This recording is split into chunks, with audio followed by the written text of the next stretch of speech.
बाळ, फ्रीजमधून श्रीखंड काढ ना. आम्ही पूर्वी घरीच बनवायचो श्रीखंड. त्याची चवच वेगळी होती.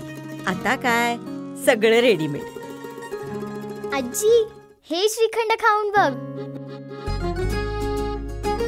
आज तुझ्या आईनं घरीच बनवलं की काय? हे आहे गोकुळचं श्रीखंड. अगदी जिभेवर रेंगाळणार. जिभेवरच नाही तर मनावरही रेंगाळणार. गोकुळ श्रीखंड, मनावर रेंगाळणार. म्हणून कोल्हापूरच्या शिवसैनिकांचे गणरायाला साकडे.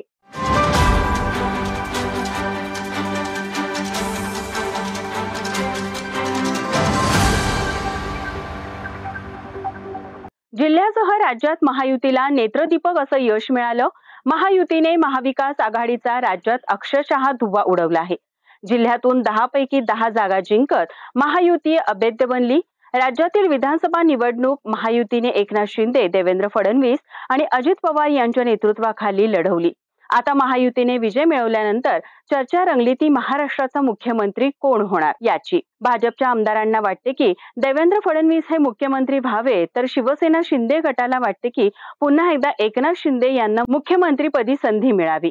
आता याच मुख्यमंत्री पदाबाबत चर्चेची गुऱ्हाळं रंगत असताना एकनाथ शिंदे मुख्यमंत्री व्हावेत यासाठी राज्यात ठिकठिकाणी होम हवन, पूजा अर्चा करण्यात येत आहे. याला कोल्हापूरही आता अपवाद राहिला नाही.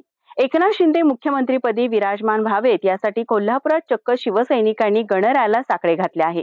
गेल्या 2.5 वर्षात मुख्यमंत्री म्हणून एकनाथ शिंदे यांनी केलेले काम याचाच फायदा महायुतीला झालेला दिसून येत असून जनतेच्या हिताचे, कल्याणाचे निर्णय घेणारे एकनाथ शिंदे पुन्हा मुख्यमंत्री व्हावेत यासाठी कोल्हापुरातील शिवसैनिकांनी गणरायाला साकडे घातले. तसेच राजेश क्षीरसागर यांना मंत्रिमंडळात मंत्रिपद मिळावे आणि त्यांची जिल्ह्याच्या पालकमंत्रीपदी वर्णीही लागावी यासाठीही कार्यकर्त्यांकडून गणरायाला साकडे घालण्यात आले.